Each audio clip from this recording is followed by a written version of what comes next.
There's nothing better to kick off your day than a freshly brewed coffee. So today I'm one happy lady because John from Lavazza is here and you're going to teach me all things coffee. That I will. That I will. I'm going to try. You will do a great job. I mean, Fantastic. Already we've just ground some coffee and it smells divine. So, John, in regards to the coarseness, what are we looking for when we're making an espresso? If you're not lucky enough to have a grinder at home, then I would strongly suggest either at the supermarket or your specialty coffee shop, ask them to grind it for espresso.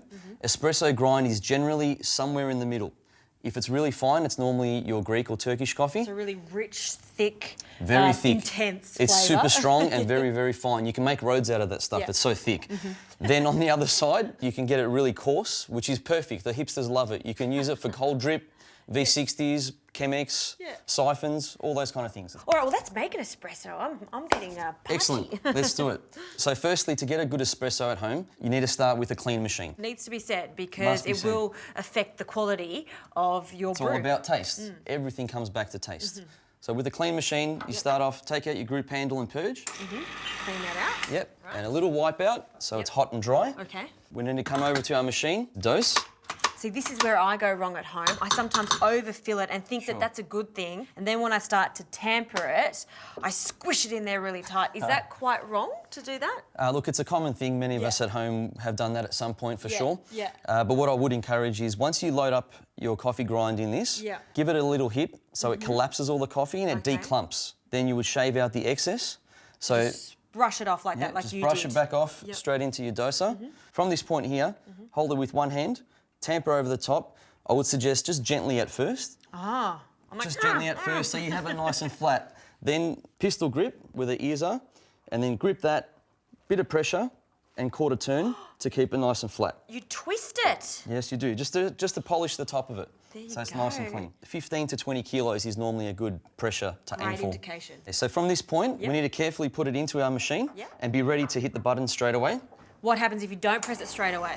If you don't press the button straight away, the temperature will basically sear the coffee and then you won't have the right flow.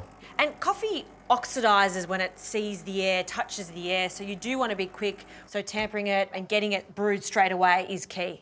Correct, correct. Because whatever we're doing, we want to experience it at its best. It smells good. There we go. Oh, so this is what you classify as the crema? The crema. So the golden layer on the top, there's heaps of flavours packed inside of that.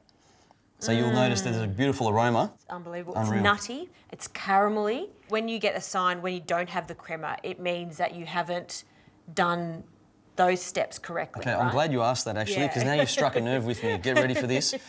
Honestly, if your coffee is stale, let's think about Nonna's Holiday House blend that's been there for about 6 months. Don't use it. It's best to get smaller amounts and use it more frequently. Just like any spice, you want to use them fresh and you want to grind them fresh and you'll get the best result. Very much so. All right, John, well, that's an espresso and I love to have that with a little piece of chocolate at night time or after lunch or after a big dinner. I love it. But sometimes I feel like a little latte. Can you show me how to make a latte? And I'll keep sipping on this one because it's so good.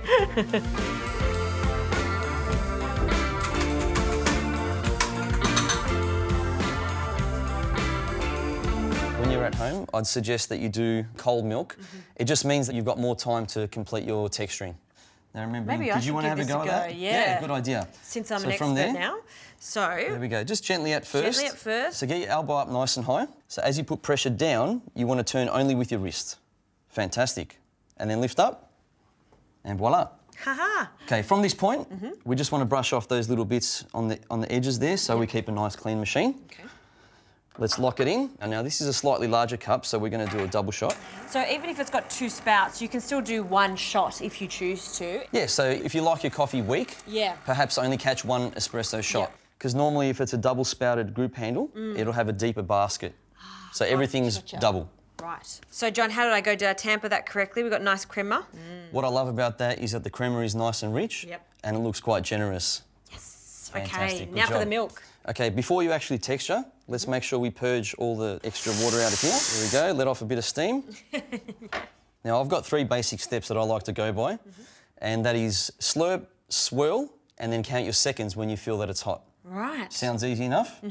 So the first part is where we want our steam tip just slightly submerged, and once we've got that, let's turn it on. Full speed, lower it slightly, So that's the slurp. And now we tuck it in so we've got a swirl. Can you see that? Yeah, and it's not too loud now. It's not going shh. No, we It's don't have the just a screaming nice- jets. No screaming jets. Now that it's hot, I count 1, 2, 3, turn it off. Yeah. And then if there are any little bubbles there, you can give it a little tap. Yeah. And always clean this Straight away, yeah. and purge afterwards. Keeping that machine clean, which means you'll get the better result in your coffee. Also, when you touch it, if it's a little bit just too hot for you, that's the right temperature. Correct. So as you're texturing, when you feel that it's getting really hot to touch, in your head count 1, 2, 3, and then turn it off. All right, now for the artwork.